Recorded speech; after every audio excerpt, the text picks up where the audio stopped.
Hello everyone, and welcome back to a new episode of Dungeon Crawl Stone Soup. We're playing a Gargoyle Wanderer of Lugonu. In the last episode, we cleared most of Shoals, and then discovered Shoals 4 is an absolute death trap. Like, just all the... Oops, 4. All the stairs here are dreadful. Wait, did I actually see this area, or was this more of this weird bug? I'm not sure. I feel like I can't have seen this, right?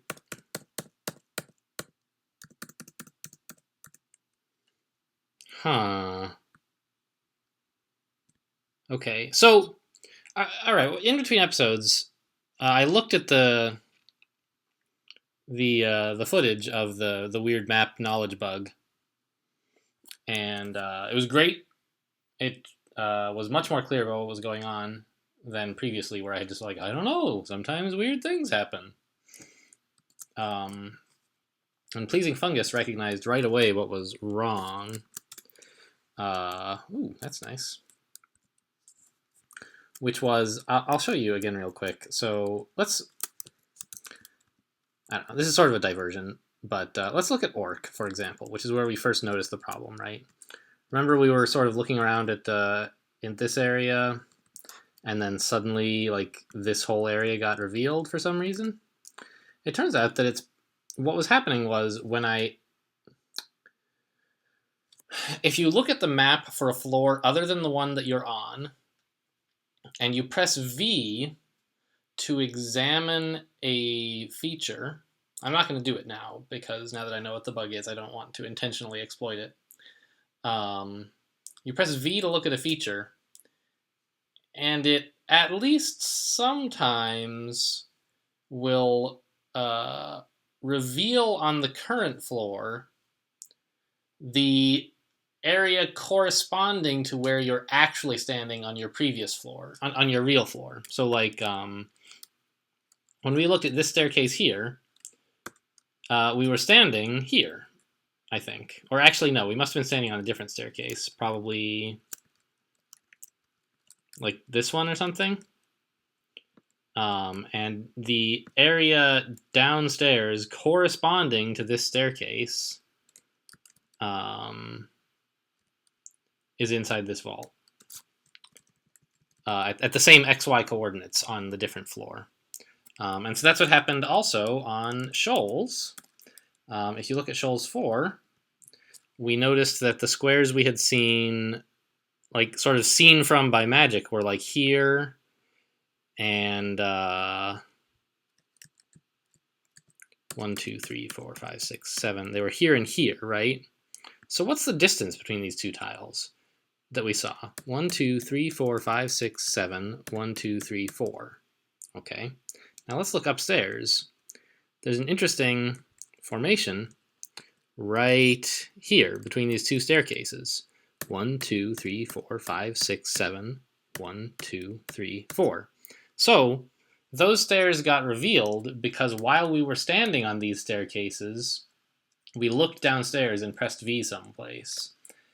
And so it revealed these squares, which correspond to the staircases upstairs. So we figured out what was causing it. Pleasing Fungus has a fix in, and I don't know if it's totally understood that it was the best fix, but it's one that is better than nothing anyway. And that the fix hasn't made it to this server yet, but it surely will have by tomorrow. So that bug that has been bothering me for at least a year, and I just had no idea how to fix it, or even really what was wrong, is finally going to be fixed. So hooray for that. Oh yeah, we have antennae now. I can sense spiders. I have a spidey sense. It's a spider sense that senses spiders, even more exciting than Peter Parker's. I don't like torpor snails. Let's not be there. Okay. And we're getting our pie. Oh my god, the Meliai! I was about to say we're getting our piety back, but every time I see one of these guys, I just want to murder them.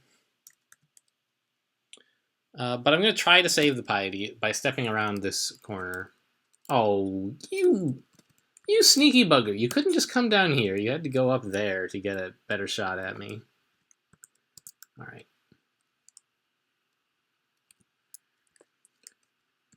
I don't know if it's that's the same melee we saw over last time we were here. Since I only saw one of them, I'm inclined to think yes, since they always travel in packs of 3. We must have killed the other members of that one's pack. Or banished them, I should say. We didn't actually kill any melee earlier. We scared them away with a Scroll of Fear and then banished them. Alright, I'm feeling like stronger-ish than last time we were here. What? The wolf spider stepped on a trap. Rude. Is there anything clever I can do to them? Confusion is actually like reasonably likely to affect them. Let's identify one of my ones who can... Or actually, Ice Blast is real good against a basket of spiders like that. So let's just zap them with Ice Blast a couple times. We trained a few points in evocations. And it only takes a few to make stuff like this pretty effective. And there's a lot of spiders here, so it's like clearly something worth using a wand on.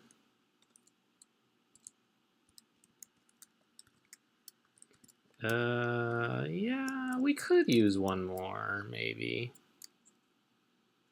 But I'd rather hit more than just 3 monsters with it. Yeah, like there's a good shot to hit 4 right here.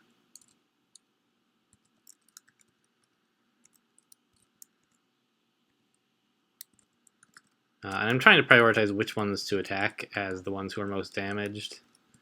I did prioritize the wolf spider over a redback, since the main threat of redbacks is... Oh, let's blink out of here, actually. The main threat of redbacks is the huge pile of extra poison damage that they can add, which we're, of course, completely immune to.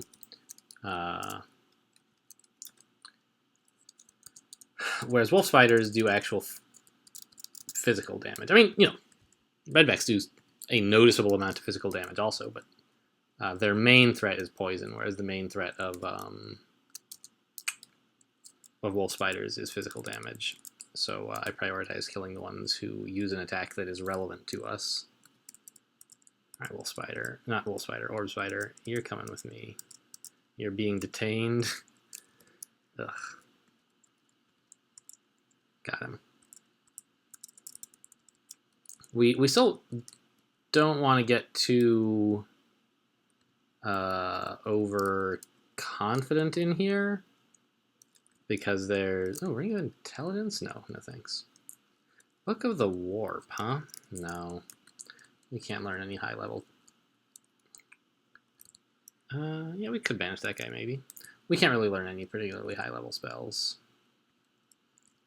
Although if there is a high level spell that I would want to learn something from, that... Or a high level book I would want to learn a spell from, it would be that one. Maybe the Book of Enchantment, because, you know, haste is a pretty good spell, of course.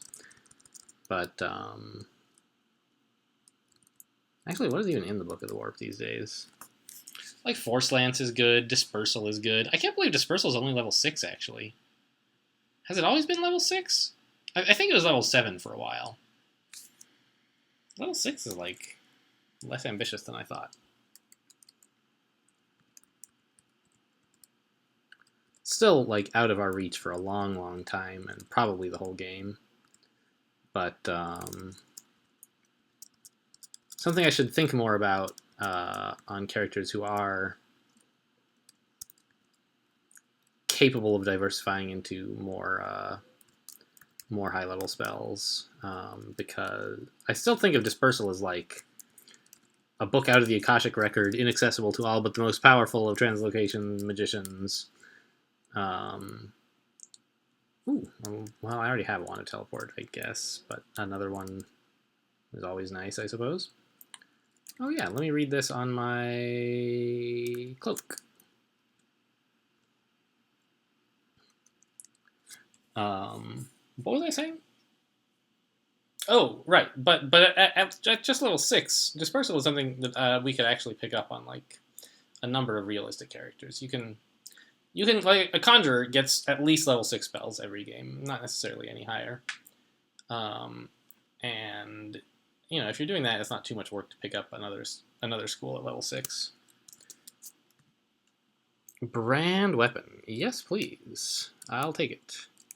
Anything would be better than Holy Wrath, almost, right? Maybe not protection, but freezing, sure. Sold. You got it.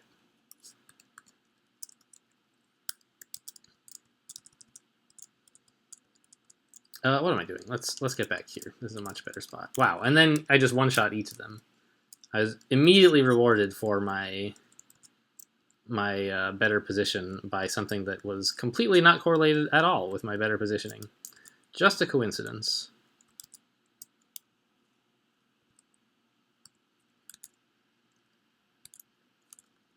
What happened to the... Oh, he jumped away, I guess. I got a little confused about, like, what happened to that Orb of Destruction. Like, did it hit the jumping spider or what? I sort of lost track of it in the close quarters. Ooh, yeah, give me that too. But ultimately, it didn't really matter what happened because we killed the Orb Spider. And how we did it doesn't super matter. Yeah, read that on my cloak again, please. This is a great floor. So many useful scrolls. Ugh, okay, I must have picked up too much junk. Drop this flail. Don't want it. Drop the helmet. Don't want it. All right. Maybe, just maybe, we can get a rune this episode. Yikes. I don't think I particularly need to corrupt this yet. But it's not a welcome sight, that's for sure.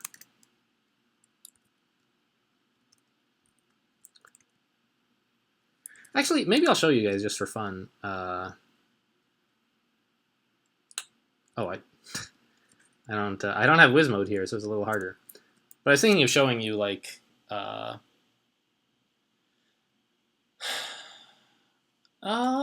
yeah, I can show you the mapping bug in action without exploiting anything terribly interesting. What I plan to do is map a tiny little area in this area where there's not actually any level. So what I'm going to do is just go upstairs, or up to, say, Spider 1. It doesn't have to be Spider 1. It can be any floor except the one you want to map. And then I'm just going to go way over here, set my position to be in an area that... I'm not totally sure. That might be... We'll just go as far northeast as we can. Right. See, I think we can all agree this area on Spider 2 is not visible. But then if you, like, let's say, look at this staircase. No. Dang it. Okay. So the only way that I found of, like, reliably doing it was this. Hold down V for a while, and eventually some weird race condition happens. And I just saw it flash a second ago. Right? Maybe I'm crazy. Do we actually already have the fix? I don't think we do.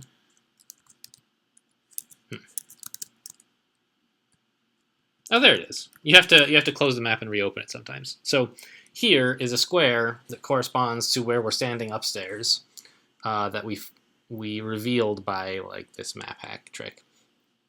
I wouldn't worry yourselves too much about it. By the time this video is released, that bug will be long since fixed. But it's just sort of an interesting, I hope, insight into what the heck goes on in Dungeon Crawl. Like, what are the bugs that... let's see, I wanted to take this staircase, right? Yeah, this one looks good. Yeah.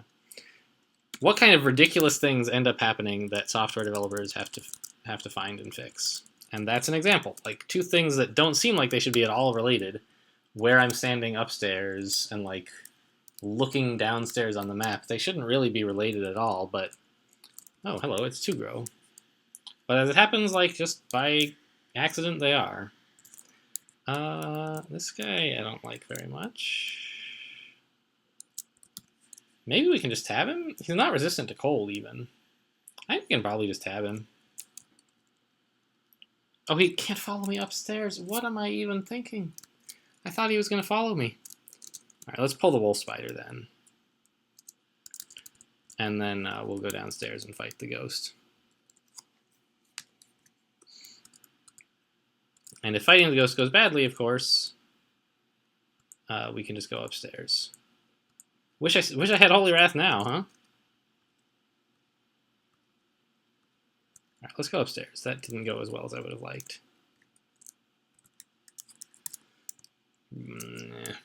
Nah. We could use a lamp of fire or something here against him. He's resistant to fire, though, so... Oh, he's immune to fire. Wow. That's not a good idea, then. Alright, well, we'll just try the same thing again and see if it works this time. Pound him like an anvil for 3 exclamation points. And freeze him for 1. And he's just like, yeah, that kind of hurt. Oh my gosh. Alright, get out of here too, Gro. I can't take it anymore. These ghosts, man. I'm not especially keen on just corrupting that guy. So I think we'll just find the 3rd staircase and see what's up. Try to avoid him. Down here. Yikes. A lot of monsters. Pulling, say, 3 of them upstairs seems pretty good, although the jumping spider jumped away. If I walk downstairs, am I going to be in trouble? I want to investigate this spider, see what kind of spider it is. But I'm worried that by doing so, yep, I just revealed this square down here. Okay. Well, I guess that's life. Anyway, well, now that we've done it, we've tasted the fruit of the forbidden tree, or whatever the hell. Tasted the forbidden fruit. And now we can look at these monsters without worrying about cheating. Wow, there's a lot of them down here, huh? Maybe I do go downstairs and just corrupt it. But then what am I ever going to do about the ghost? Actually, this is close enough to the ghost. He'll probably die in the aftermath. But we can also just stare dance this for a while. They're not all surrounding yet. And upstairs is actually a reasonably defensible position. Too bad there's no digging or disintegration. Right, only in quotes, 3 monsters can be adjacent to us at a time up here. That's still more than I would like. Oh, I forgot to turn off evocations. Or no, I wanted to turn it off when it hit 5, and it just did. Great. So we're at invisibility at 50% fail. Speaking of, wow, what a great ability to use that would be, huh? Invisibility is great in Spider, as well as up in Shoals. Oh, we accidentally started fighting the ghost. I'm not sure that's what I want to do. Let's go upstairs.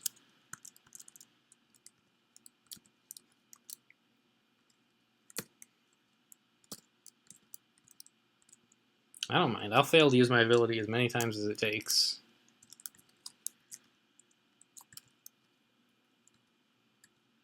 Yeah, with this invisibility, maybe we have a better chance against the ghost, but there's no reason to actually, like, push my luck down there. Whoa! Alright, back upstairs. Yeah, we pulled a bunch of them. And down they go. Wow, invisibility is overpowered, right? Jeez.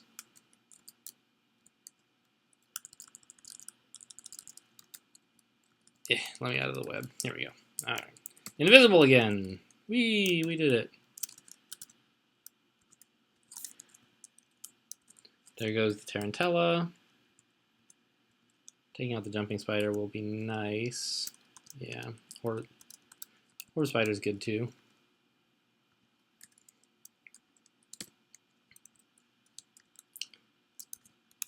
It would be nice if the invisibility lasted a little bit longer, but it's still quite good as it is. This guy is insane. To be able to put up a fight like that against an invisible player is pretty good for a ghost who can't see invisible. All right, we took care of the ghost. That was remembering to use invisibility was a big service that group of monsters did for me. They reminded me to use invisibility. Because, like, look at it. None of this stuff in here can actually see invisible. All right, whatever. I'll just tab the Spark Wasp. It's only one.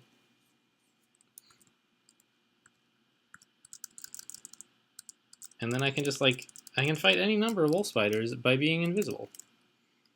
And then rest off the contam. It's even better than being able to cast invis because it's so short duration that my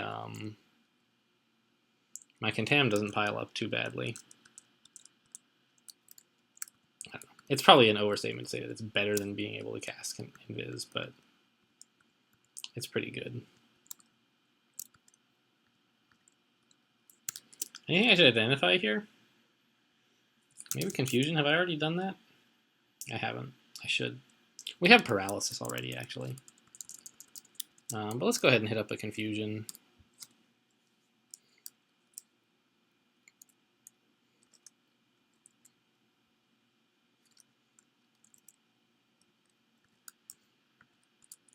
And we'll just charge that guy invisible, and it's just easy.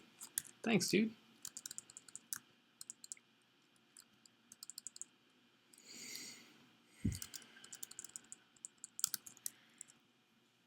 I don't want wands of random effects, though. They're just not good. And I don't need, like, a third wand of confusion.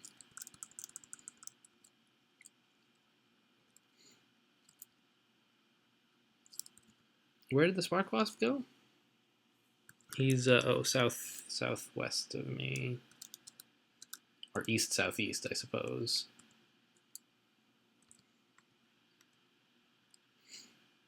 Oh, wow! I completely forgot that Lucy has a 6-star ability. Do we want to use it? I kind of think no. I usually don't like distortion on a lot of characters.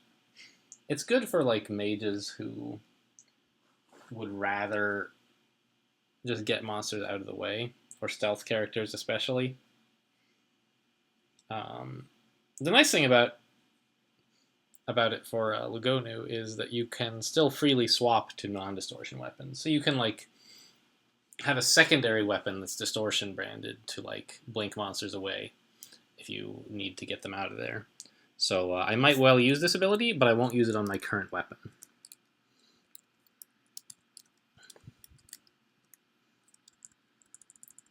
And, you know, a little celebration here. We did just finally make it to 6 stars of piety here at level. Oh no! Don't pin me down for the orb spider, please. No, I'm gonna blink out of the way of that.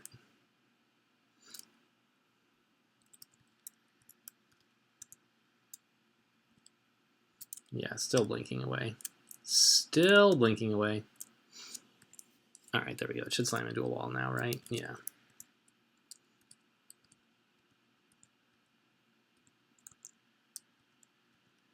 Yeah, we got him cornered now. See ya. Yeah, I had forgotten to be using Blink against Orb of Destruction earlier in this visit, so that's another nice thing to remember. That's one of the, like, easiest ways to kill a crawl character is to forget that you have keys other than tab. Once you get to the point where you can handle most monsters without doing anything special, you don't really do anything special, even for the more difficult monsters. Or that's a habit you can get into anyway, if you're not careful. I'm kind of inclined to banish this guy. Yeah, let's banish him.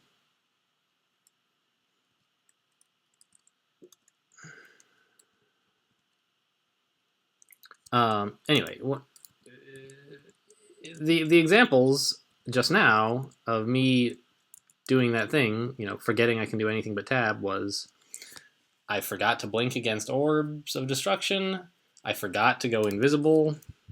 Like, I have all these strong options at my disposal, and I was just sort of on autopilot and like, just get enemies into a spot where I can tab them.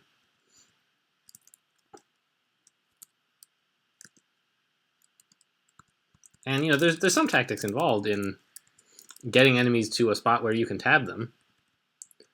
It's not always so simple as just hold down tab. You got to position right, and I like sort of do that on autopilot these days. I don't know. There's one level of autopilot where I think like I'm in no danger at all, and then I just sort of do hold down tab.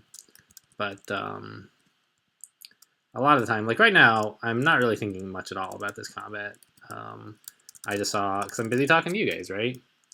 I just saw 3 enemies, and so I like backed up and tried to get around the corner from them, you know, and all that stuff, so they wouldn't lure in their friends. And I was not really thinking much about that at all. It was just sort of a thing that I've trained myself to do.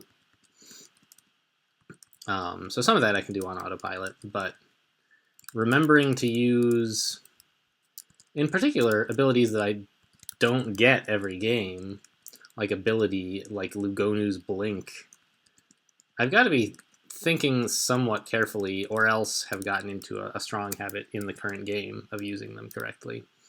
And so far, I'm not really in the habit of either of those things. Actually, we can just step around that one. Yeah. Didn't need to blink at all. Your days are numbered, Orb Spider. Get over here.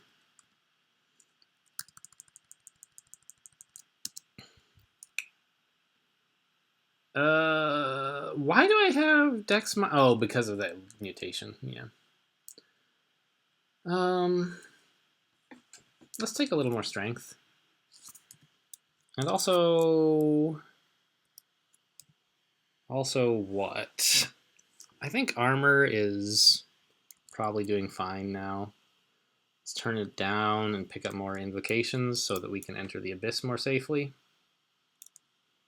And back to exploring. Okay. So we're going to try to do Spider 4. I can't promise that we'll finish this episode. I'm starting to feel a little bit tired, and if I start making bad decisions, and I'd rather end the episode early due to fatigue than die in Spider 4. So I'm going to try to keep an eye on that.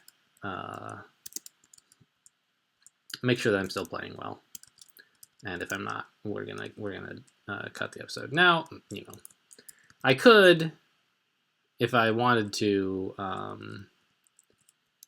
cut the recording, but then edit the new segment in together with the old one and make it look like one episode. But I don't really do that for most of the time, for 2 reasons. One is that it's just a pain in the butt to edit things. I don't have a good setup for doing that easily or quickly. Like, I can do it, but it's a hassle. So I try to just upload the raw recordings as much as I can. If it's for something that makes the footage bad, like, I don't know, someone knocks on my front door, like that happened once, and I had to get up in the middle of a sentence and leave. You know, I do splice those 2 together because I like to have a, you know, hey, this episode's ending, have a good time, or I hope you enjoyed, or whatever dumb stuff I say at the end of an episode. I do like to have that still. But if I've got enough warning time to like say, all right, guys, we're ending the episode, or, you know, then that's good enough for me. It doesn't have to, I don't have to edit stuff together after that. The other reason that I choose not to do that editing, aside from it being a hassle, is I think I've said a number of times that, who's over here? Ghost Moth. Wait a minute. Do I have See Invisible? Why do I have See Invisible? Ah, the Mask of the Dragon.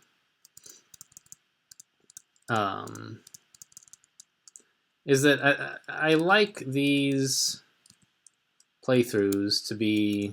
Ooh, we have another way to blink. Seems worse than Lucy's, for sure. I like these playthroughs to be representative of how I play Crawl. And providing a good model of like, hey, when you're tired, you should stop playing. I think that's just as useful as showing you tactile decisions in game. So I think it's fine to expose the secret truth that I'm not some sort of tireless robot who plays perfectly all the time. I'm a fallible human who needs a break just as much as you do. And part of playing well is catering to your own biological needs,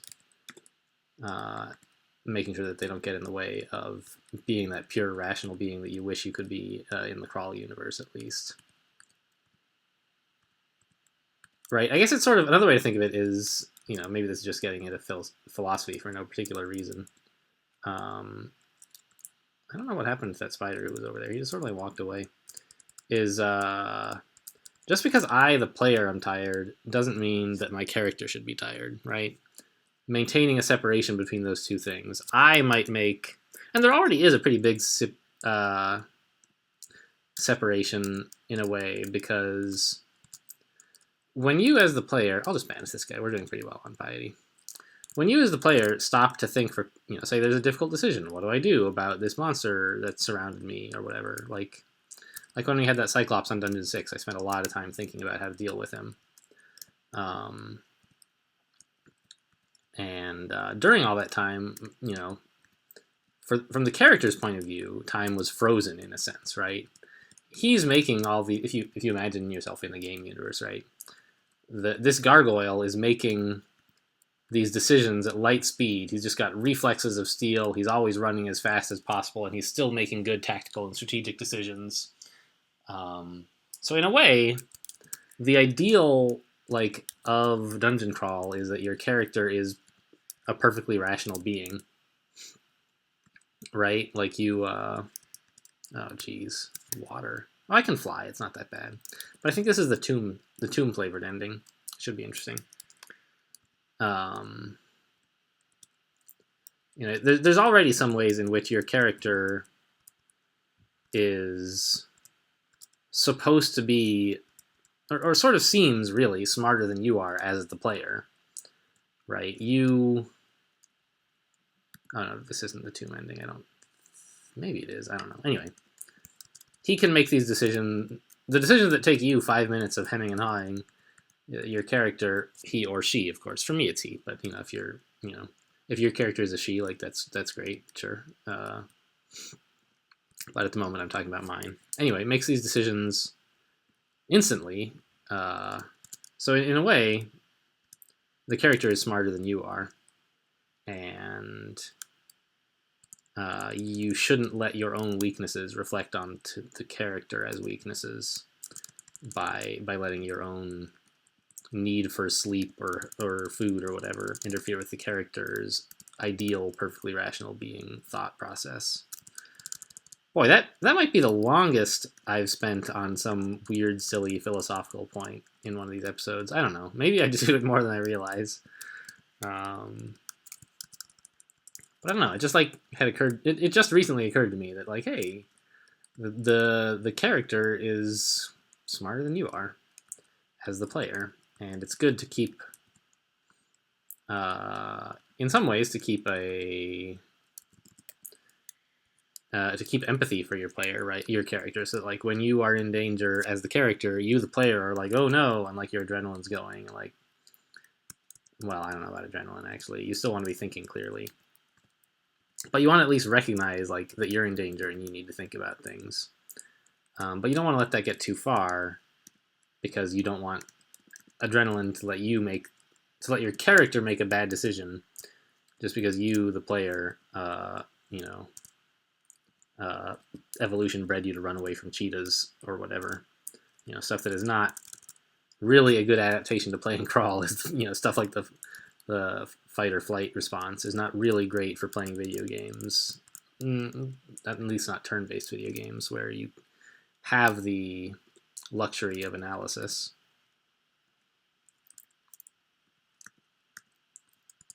I cannot believe he missed me from point blank range, but it looks like he did. I should say. Let's just be invisible. It's not going to help with the demonic crawler, but it will keep those other guys from ruining the party. I don't know. Anyway, so that's just some crawl philosophy for you. Let's fight the Tarantellas first.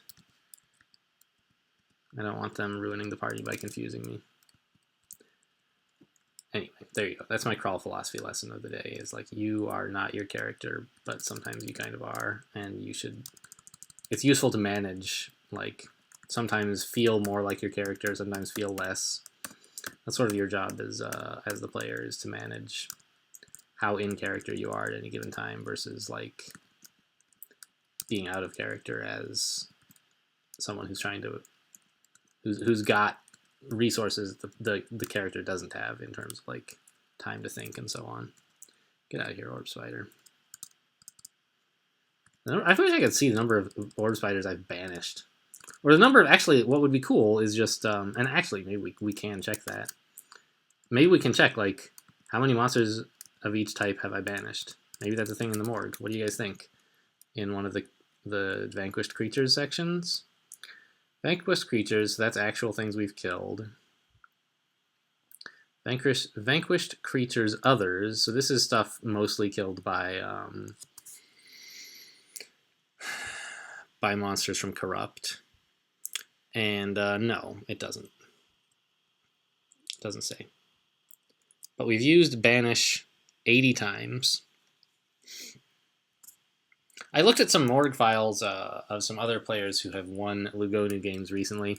I saw one guy who had used 20 banishes and no corrupts in a 5-rune game. No, I'm not sure. I don't remember how many runes were there actually.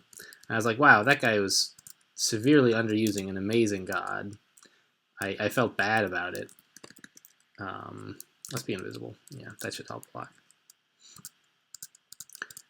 Then I went and looked up another guy, random guy's log, and he had used 90 corrupts and 90 corrupts. Wow, 90 banishes and I